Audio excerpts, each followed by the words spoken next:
what that success looked like that made it worth it versus you saying, man, I just gave up all that time and I'm 40 and I wish I would have done it now versus then? Like, how do you It's a justify really that? interesting question. It's all about balance. I think, you're always trying to find that perfect balance in life between happiness and fulfillment. And even, until you die, you're always trying to find that perfect balance, and you get better at it. So, actually.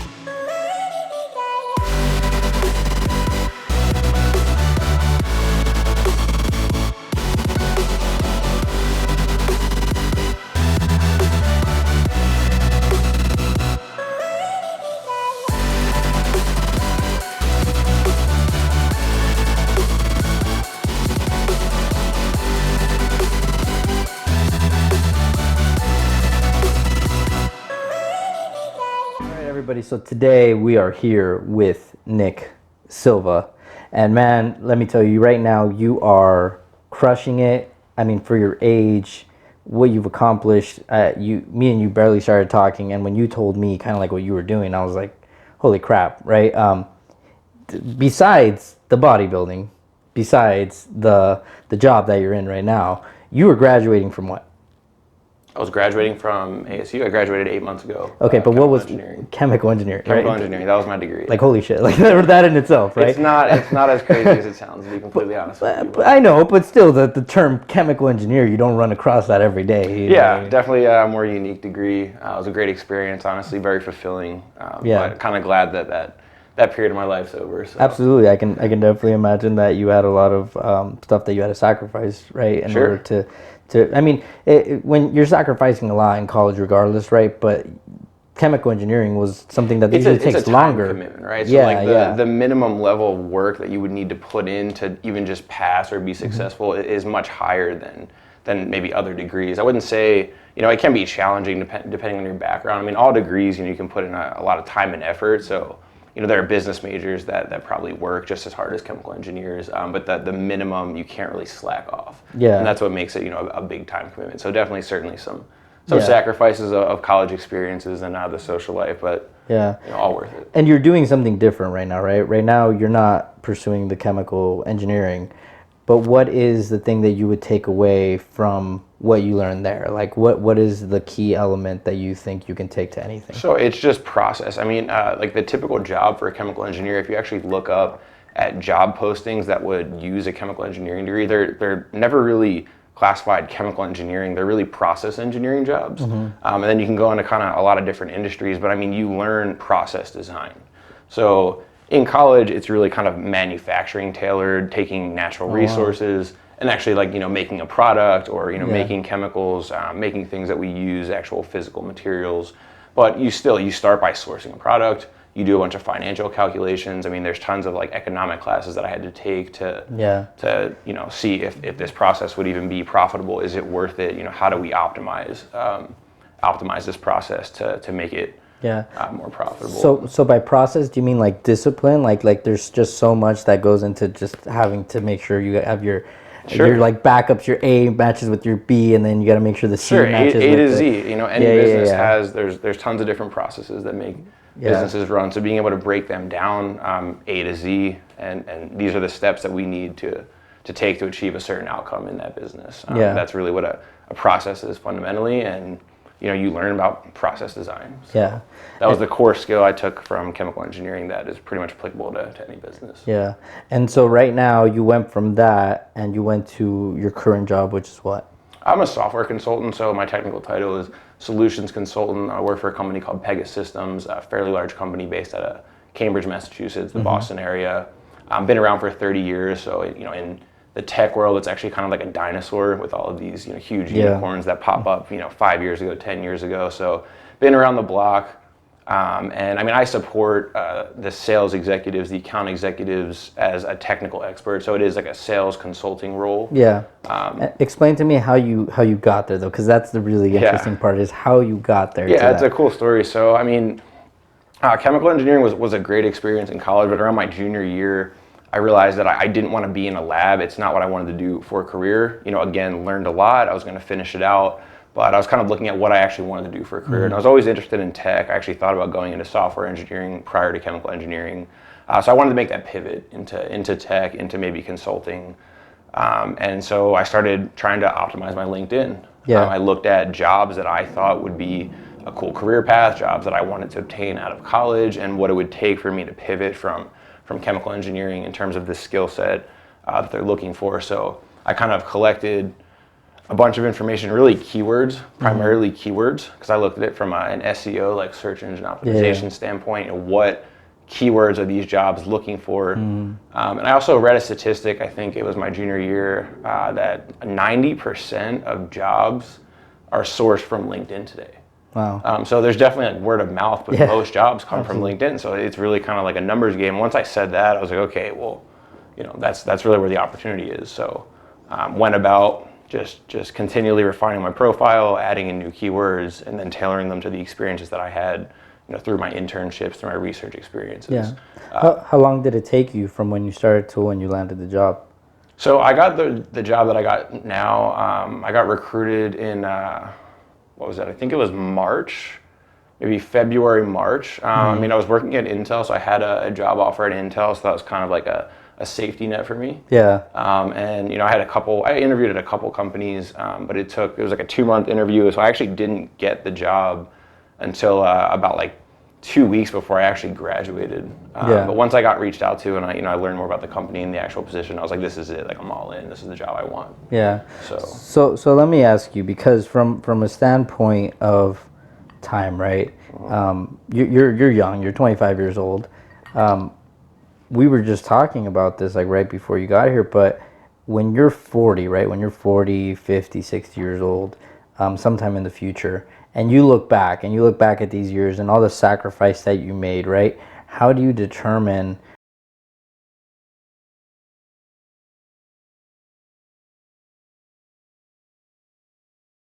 what that success looked like that made it worth it versus you saying, man, I just gave up all that time and I'm 40 and I wish I would have done it now versus then? Like, how do you it's justify a really that? interesting question. It's all about balance. I think, you're always trying to find that perfect balance in life between happiness and fulfillment. And even, until you die, you're always trying to find that perfect balance, and you get better at it. So actually, I've asked that similar question to myself a lot since I've graduated, because my life has completely changed since I've graduated. So I was always a social person, but I kind of had like from a different backstory perspective, I got kicked out of high school. So when I went to college, I was kind of trying to turn my life around. Yeah. And so I think that was a big factor in me being very committed to school. Sure. I really, really wanted to see it to the end. It kind of meant something to me to prove that I could finish out the degree. And so I was probably more committed from a time perspective and in terms of like my initiative in college than most people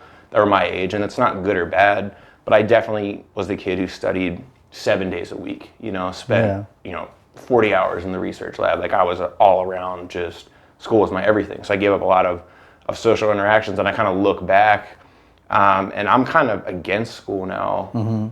It's certainly an avenue to take to set you up for opportunities, but I don't necessarily believe it's the most efficient path anymore. Absolutely, yeah. In terms of there's so much information online and the value you can get online, and considering how much you're paying, and if you put yourself in, mounds and mounds of debt, does it actually pay off? Are you really getting that education, or is it the most efficient path education? So absolutely. When I hit the end towards my senior year, you all have everyone has their personal life experiences, their own path, and they live and they learn from them. But I look back and I said, okay, well, I am where I'm at today because of everything I put into in school. But in terms of practical information, I'm not using really anything I learned in school outside of some basic skill sets. Everything I got into my job, I taught myself prior to the interview. I just read, so if I learned anything, it was kind of how to learn really fast new information, and basic work ethic. But that was really it. So I look back and I say I probably could have had more fun, more experiences. I don't look back with regret, but I didn't need to do it the way that I did in terms of being that overly committed, because there was definitely very challenging too, mentally. Not that I was depressed, but it's definitely stressful putting yourself in those types of situations where you're just all in on one thing. You don't give yourself any free time to relax. Yeah. So what does balance look like then? Today? Or what should it look like, right? Because, it all comes back to like, you hear somebody tell you something, or you find a mentor, you find someone you look up to, and they tell you, somebody could say work 80 hours a week, somebody could say work 4 hours a day, type of thing. So you never know who to really hear, but I think that everybody can agree on that there is some sort of a balance, right? So Sure. so to you, what does balance look like? I think it's unique to the individual, and it's unique to your actual goal at that point in time in your life, right? So sometimes if you're starting a new business or something and you're trying to make a complete life transition, then it's probably more acceptable to put more time and effort and really focus solely on that specific initiative, because it's going to take the time that you need to kind of make that jump, and you can say, I'm going to make some more sacrifices today to get to an initial level of success in that transition. Absolutely. And then once you hit that, though, the learning curve is a little bit less. You can maybe take some more time for yourself because you earned it. Doesn't mean completely give up, but yeah, definitely go out a little bit more. Enjoy yourself, travel, whatever it is that you do for fun. Still work hard, and you can kind of hedge that and find that balance. So it depends on what your actual goal is too. But it's also like, if you want to be a professional athlete, if that's your goal, you're gonna have to put in a lot of time and effort. You're gonna have to make a lot of sacrifices to get to that level and stay competitive. So yeah, well, I mean, with you, right? Like you, right now, you have your job, and you still have like this balance in your life because you still are committed very much so to is bodybuilding or fitness? Which fitness, bodybuilding. I mean, I'm not a bodybuilder. I don't compete. Well, I mean, I'd say that with the body. Yeah, that's contrary to what Yeah. But yeah, so I mean, but you're more than anything health, I guess. Like just being health, active. Fitness. I mean, for me, I worked out through college. It was kind of a means of escape. Like working out's kind of therapeutic for me. And just in terms of general energy, I feel better when I eat better, when I lift, when I work out. So it's more of a lifestyle thing. I mean, when I graduated, we talk about all those sacrifices I made. My life's completely changed because then I didn't have research. I didn't have, my job at Intel, and then I didn't have school. I put in so much time into school. So I had this immense amount of free time for the first time in my life, and I was like, what do I want to do with it? Even if I work 40, 50 hours a week, I can still be successful at my job. Maybe I work 60, but like I still had more free time than I've ever had before. So I put that more into fitness, into really cutting down. I was bigger before, not out of shape, not fat, but I was never lean. Yeah. And so for me, when I graduated, I set a goal. I actually wrote it on I have like a vision board at home. I wrote like 7% body fat, which is incredibly lean. Yeah. And I'm not there yet, but I'm relatively close. I'm probably around like 10 or 11, and came down from about 18 over the past 8 months since I set that goal. So trending down, but so that was kind of the focus with the health and fitness. Started meal prepping, learning more about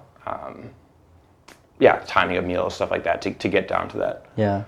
Well, I mean, at the end of the day, if you write down 7, it might take you some time, but you're actually headed for 7. But I mean, if you would have hit 11, then you're like, when am I ever going to get to 7? You know? So it's like, you kind of always have to really go a little bit deeper than what you really are planning to hit anyway,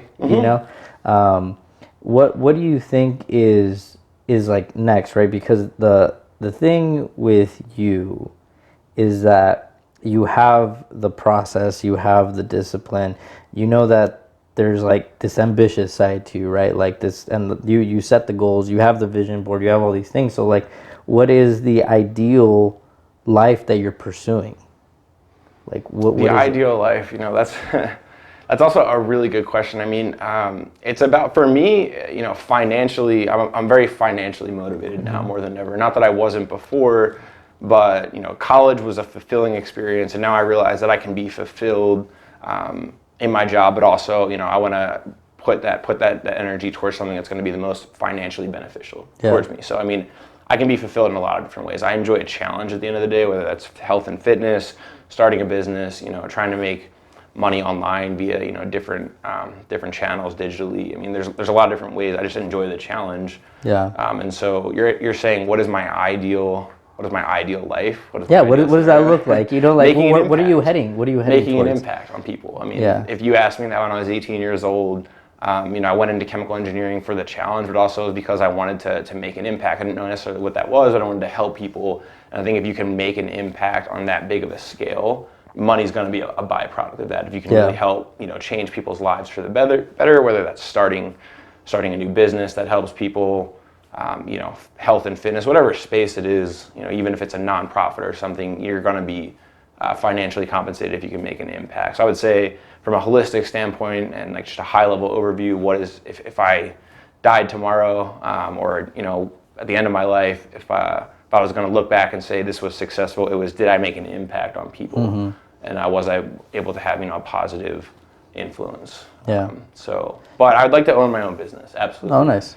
So to get a little bit more specific, I've always viewed myself as an entrepreneur. I don't know what that opportunity might be. A lot of opportunities in front of me right now, but definitely owning my own business and would be a good goal. Yeah. You mentioned you have a financial goal. Is it because it's easy to track? Like it's having a goal. Sometimes it's like, well, I want to be happy. That's a little difficult to kind of measure, But saying I want to be a millionaire, that's a little bit easier, right? Is it because of that, or is it because you have some other reason? Like, what's the the part of financially? I mean, I think happiness and finance, your financial means, they have a direct relationship, regardless of what anyone says. That if you don't have a certain level of financial means, it's very difficult to be happy, because there's a general quality of life that you want to be able to afford. I'm not saying that you have to have, it's different for everyone. Not everyone wants mansions and nice cars and, to travel all over the world.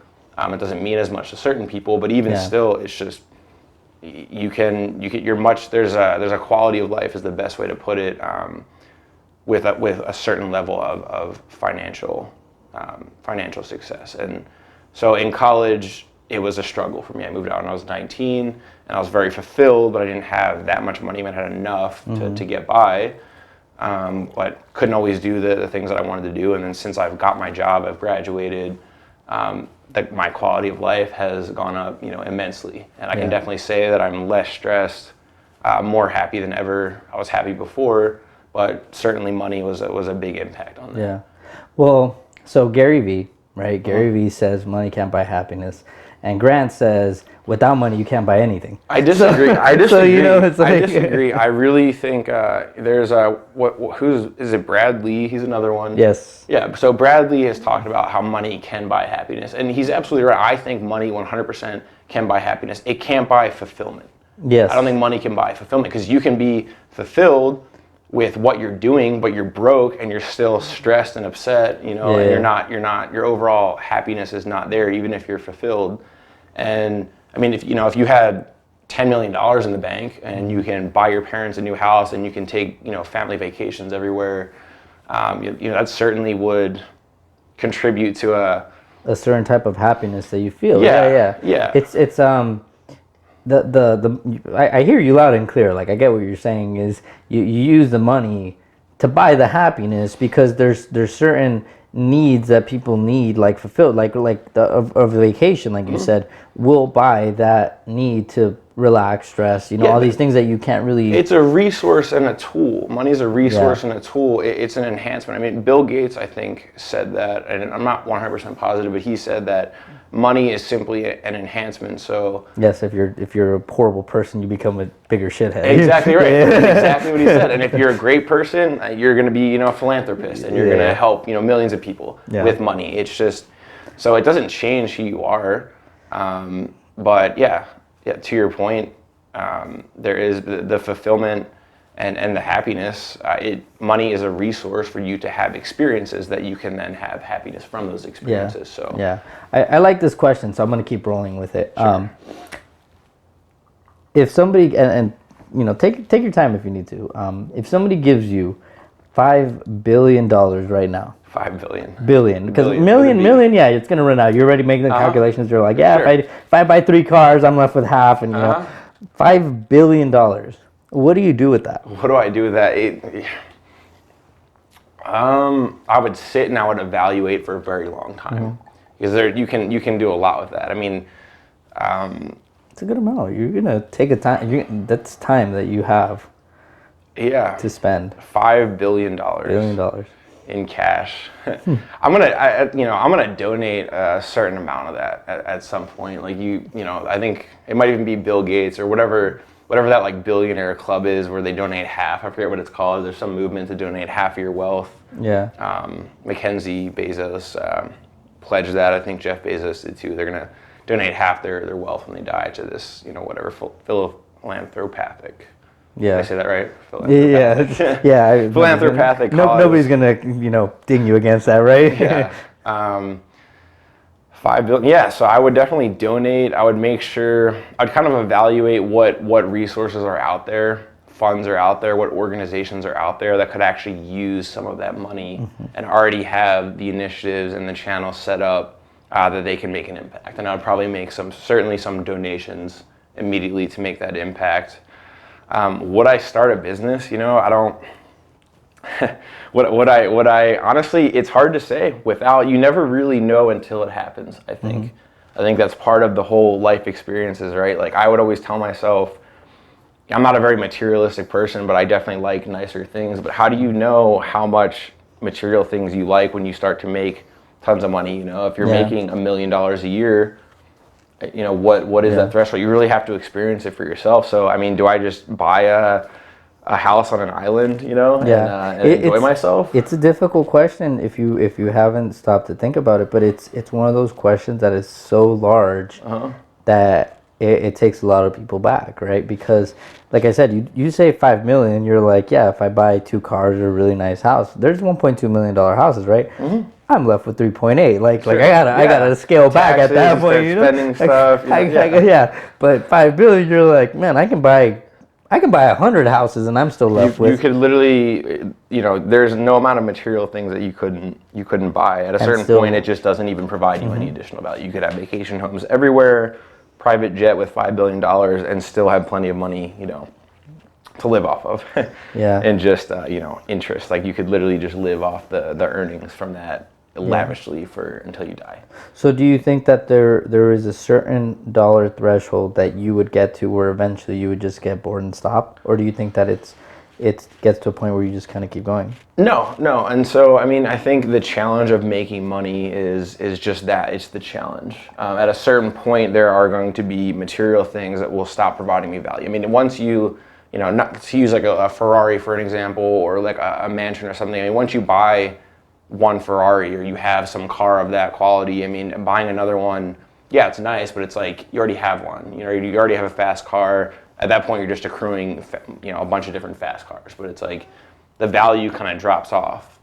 It's not like that initial first one that you get. Same with like your house can only be so big for you to stop utilizing. You can only have so many vacation homes. Like I've always said that about a car. Like I don't see value in 120,000. I mean, like Lamborghinis, sure, like because it's a Lamborghini, it's more of a status symbol, right? Yeah. But when you get to like, let's say like a Tahoe, right? And Tahoe's worth like 80,000.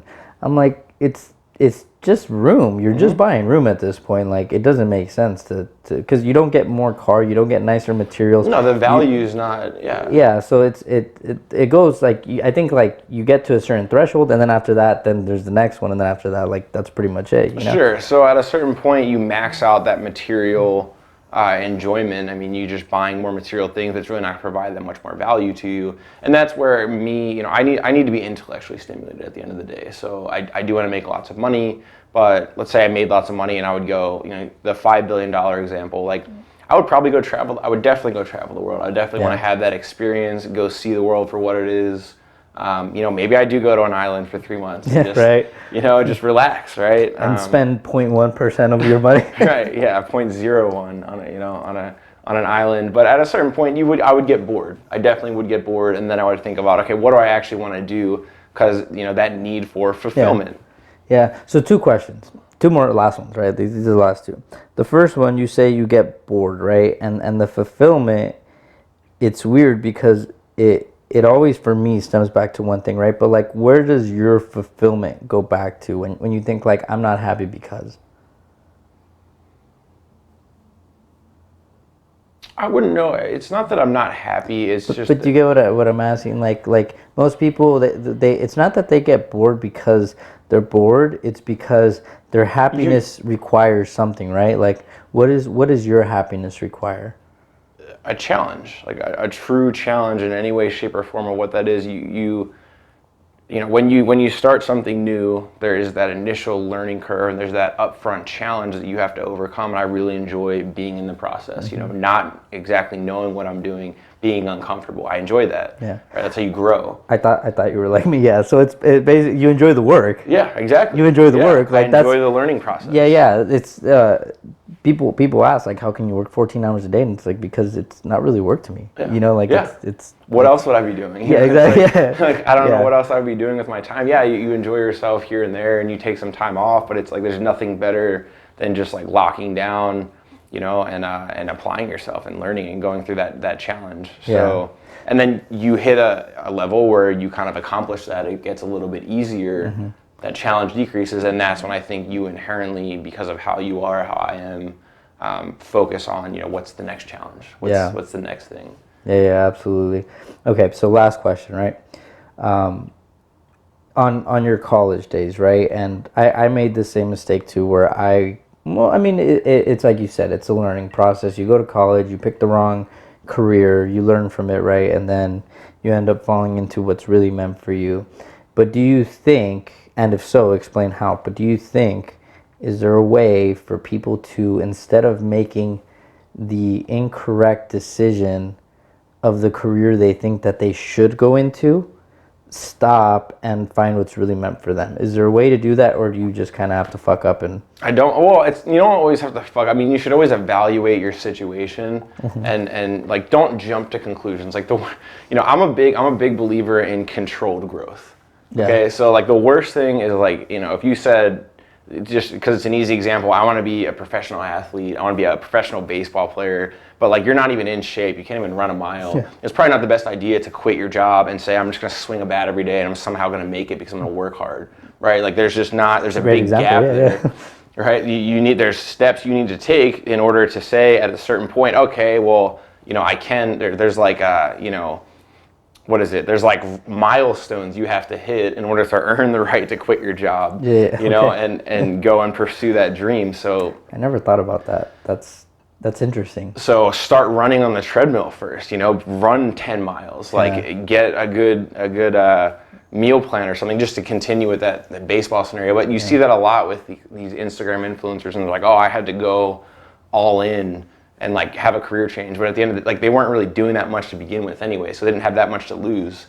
But you don't ever want to take a step back and put yourself in a terrible position where someone else did, and they because you're just like, oh, screw it. You leave like, McDonald's to make nothing. I mean, what's the loss? Yeah, right? When you have nothing to lose, it's a lot easier to just go all in. I mean, I did that with college. I was complete fuck up. I mean, I got kicked out of high school, like was failing out of everything, and so I was like, I didn't really have anything to lose. I was gonna I'm all in on college. Yeah. If anything, I'll just keep failing and nothing changes. Yeah.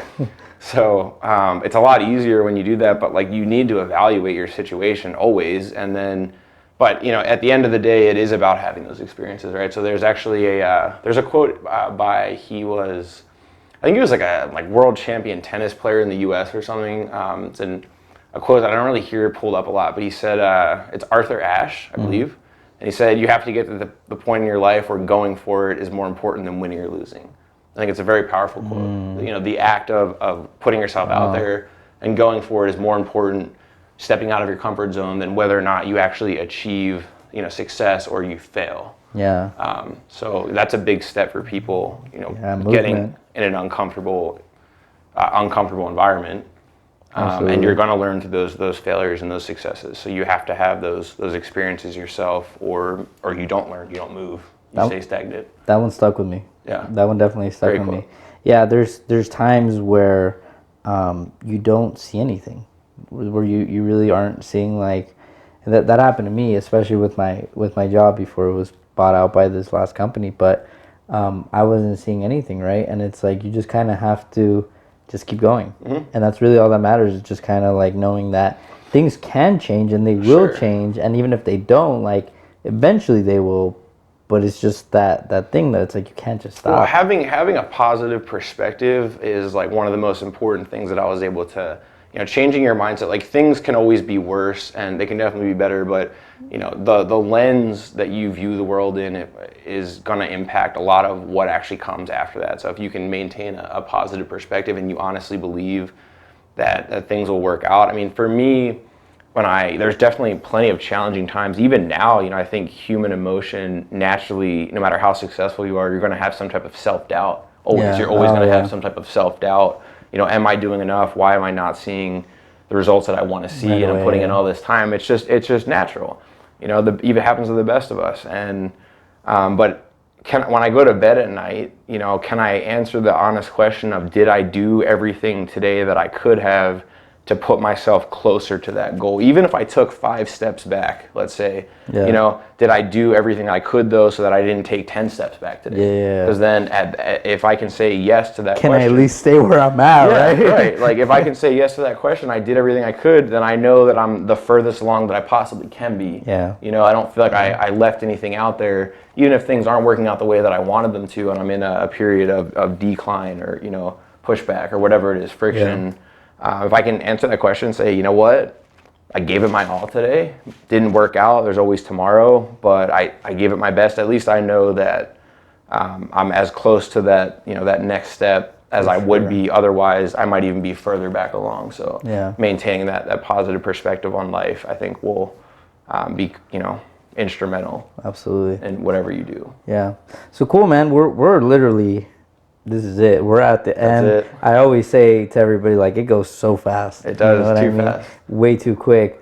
Is there a final thought, something you'd like to say? Something you'd like to share with Give me us? a follow on IG. So I started my personal branding experience about 8 months ago. I mean, even for LinkedIn, right? If they need help, they can reach out to you. Absolutely. I'm definitely active on LinkedIn as well from a professional standpoint. So my LinkedIn is Nicholas Silva. You'll see Solutions Consultant as the title for Pegasystems, and then my Instagram handle is the Nick Silva. So give me a follow, reach out, DM. Let's set up a call if you have any questions. Always happy to network and help. Yeah, absolutely, man. Shout out to somebody you'd like to give. I mean, you have a special someone or significant other. I don't know. Honestly, no, man. No special someone right now. I did that on purpose so that way everyone knows. Yeah.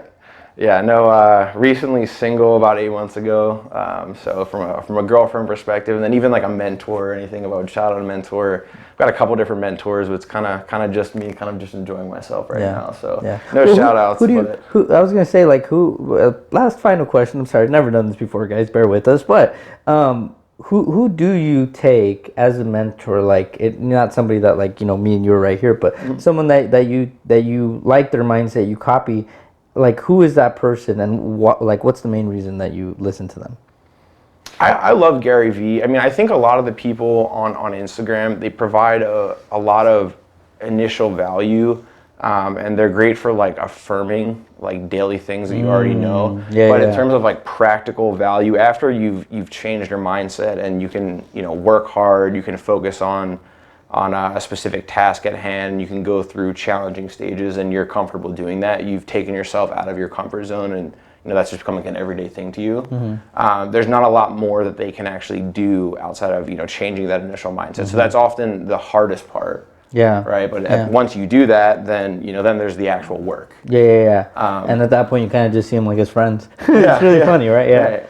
Right. Yeah. And I'm like, oh, that's great, but it's like it doesn't really, it's more for like an affirmation. So in terms of like a mentor that I look up to, I mean, I have a couple like close. I met a guy out here that he started his own like software consulting company, and he's going to do $1 million this year. And he kind of took me under his wing, and I saw like his business model. Why do you listen to him, or why do you? So he's not even on Instagram. He just I met him through, but he's a genuine person, and I mean, he did something that I could see myself doing. He's about 5-6 years older than me. Just that work ethic, basically. Yeah, I'd love to do what he did. I mean, that's kind of, like I said, financially, helping people. He helps businesses really solve problems, do digital transformation, get them up to speed with, the modern times. And at the same time, he drives a Ferrari.